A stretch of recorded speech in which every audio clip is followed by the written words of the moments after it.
Assalamualaikum warahmatullahi wabarakatuh. Selamat pagi. Jumpa lagi kita dalam video pembelajaran pada hari ini. Hari ini kita akan membahas tentang perilaku adil ya.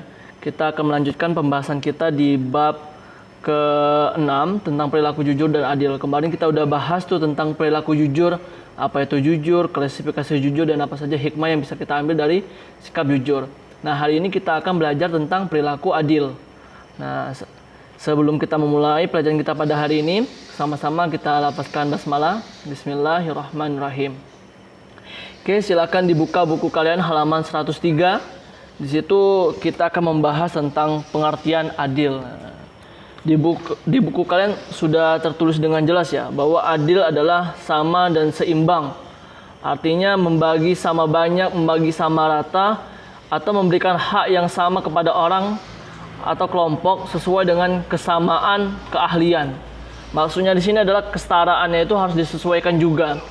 Jangan sampai kita membagikan sesuatu itu tidak pas porsinya kepada seseorang yang mungkin beda keahliannya.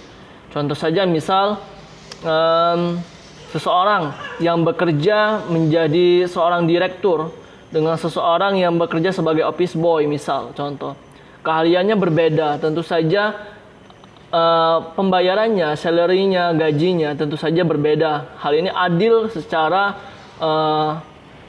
sebenar-benarnya adil ya, karena adil itu bukan berarti sama rata, tetapi memang diberikan atau dibagikan sesuai dengan kesamaan keahlian ya.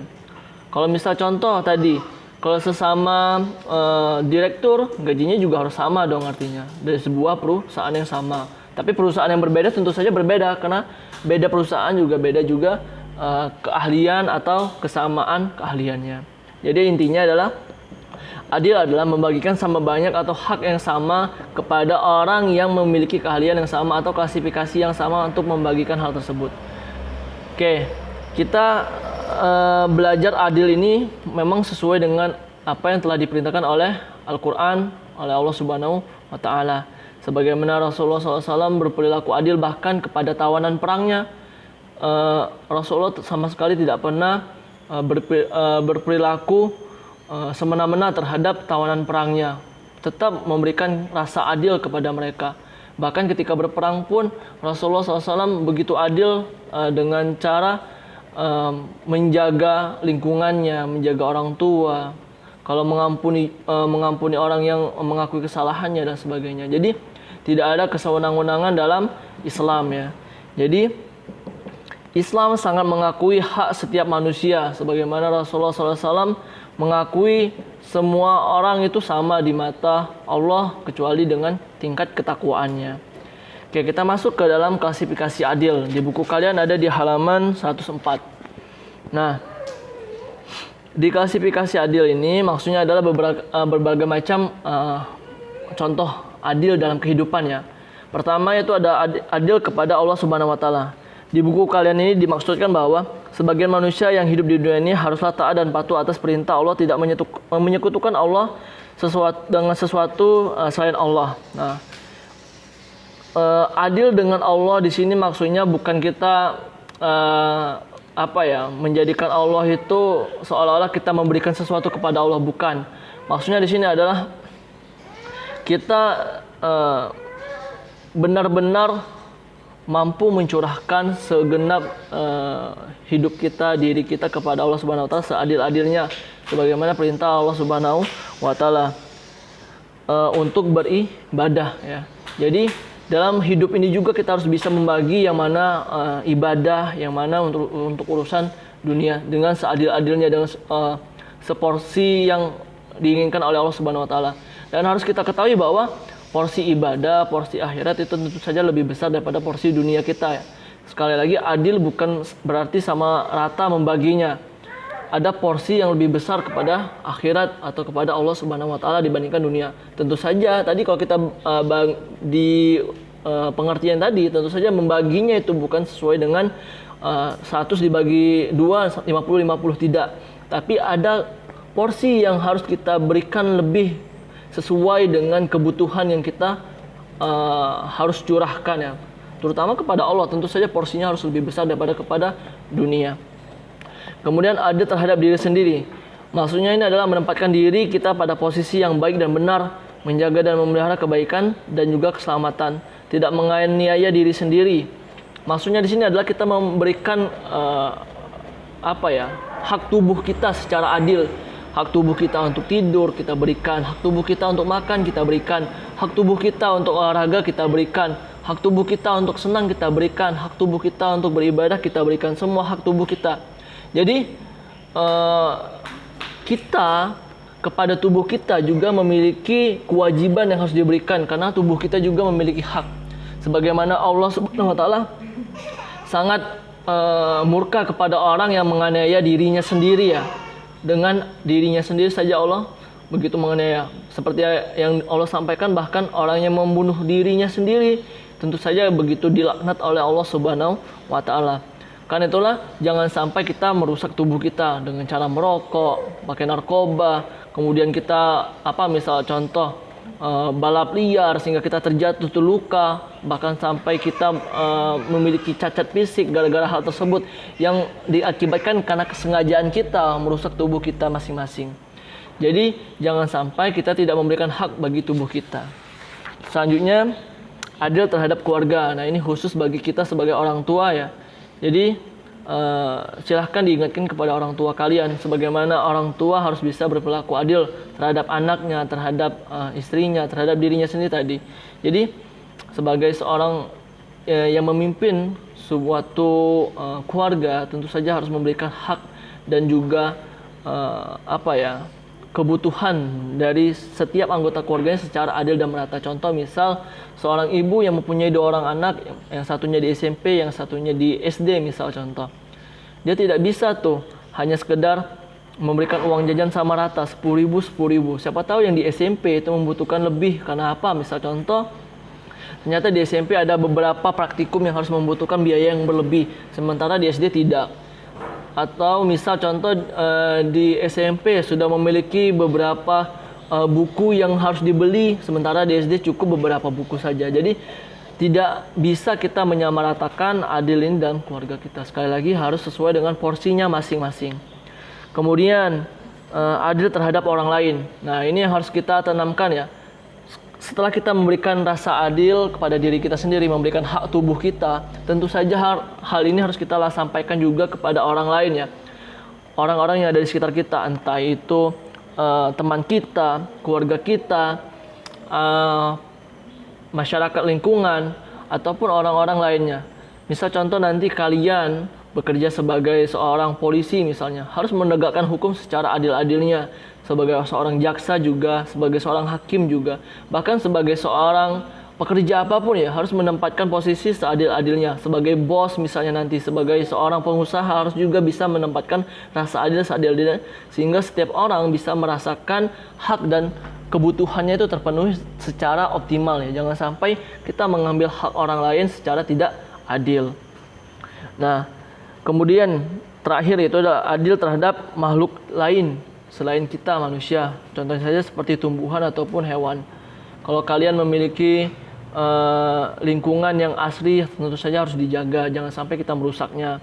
Banyak sekali ya sekarang kondisinya di mana orang-orang mampu merusak alam tanpa bisa mengembalikan kondisinya seperti semula lagi, hanya untuk mengambil keuntungan yang begitu banyak sekali tanpa memperhatikan bagaimana lingkungan tersebut bisa kembali seperti semula. Hewan-hewan diburu dan semacamnya tanpa dipikirkan bagaimana bisa mereka beregenerasi kembali untuk pemenuhan kehidupan berkelanjutan setelahnya. Jadi jangan sampai kita menjadi orang yang merusak lingkungan kita ya. Sebagaimana Allah berfirman, di buku kalian sudah tertulis dengan jelas, dan janganlah kamu berbuat kerusakan di bumi setelah diciptakan dengan baik.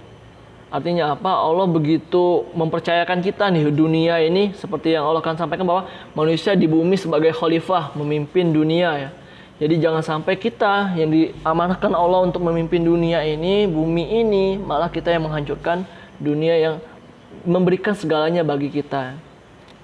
Oke, lanjut ke pembahasan selanjutnya, pembahasan terakhir, yaitu bagaimana kita mengambil hikmah perilaku adil dan bagaimana kita bisa mengimplementasikannya dalam kehidupan kita sehari-hari.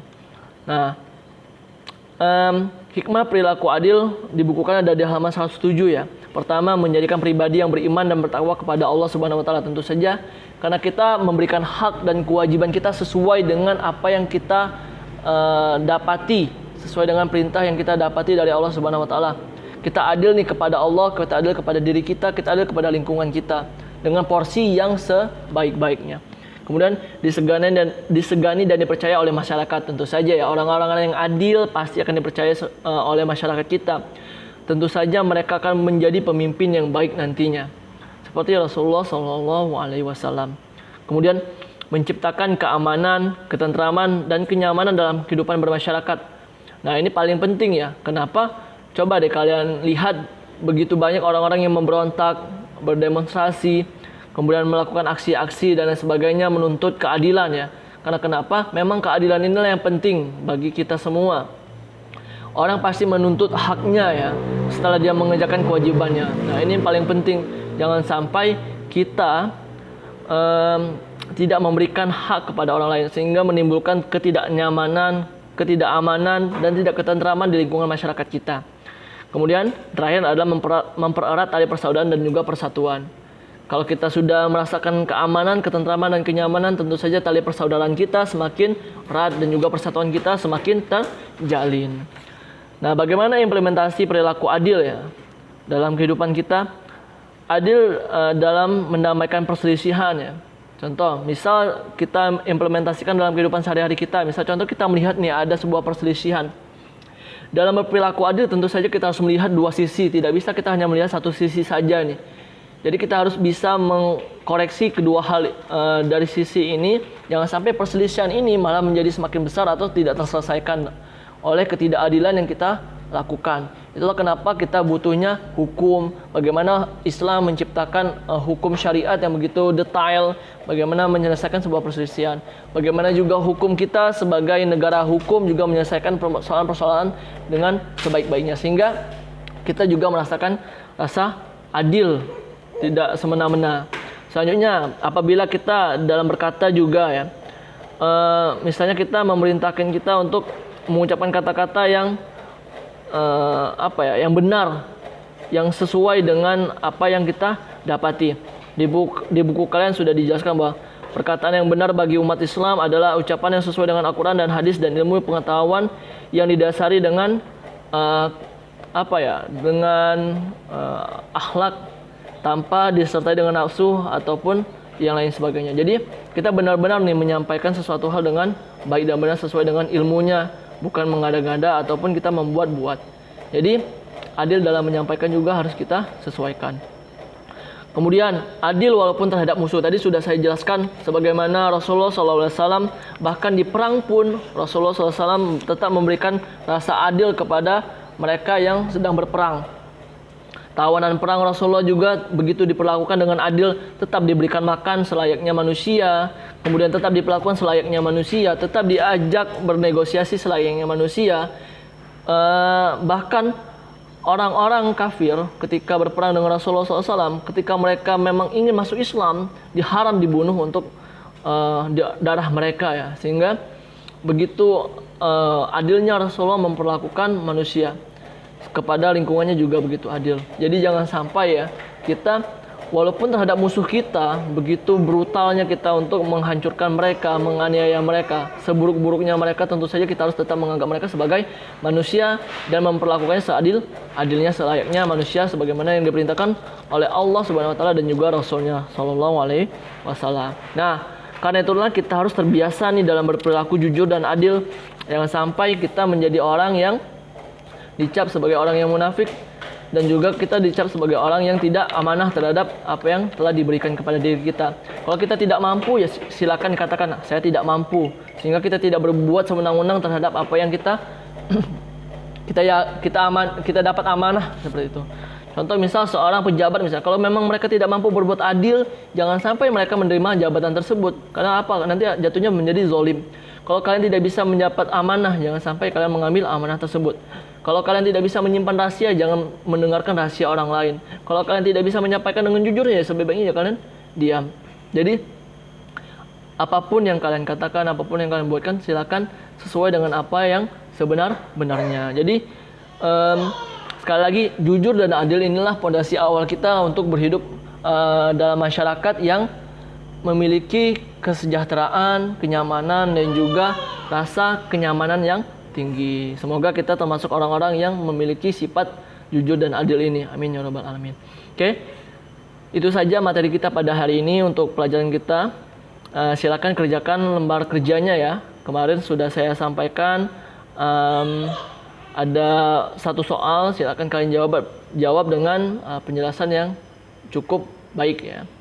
Oke, itu saja. Sebelum kita akhiri, sama-sama kita lafazkan hamdalah, alhamdulillahirabbil alamin. Sampai jumpa di pertemuan selanjutnya. Saya akhiri, wassalamualaikum warahmatullahi wabarakatuh. See you next time.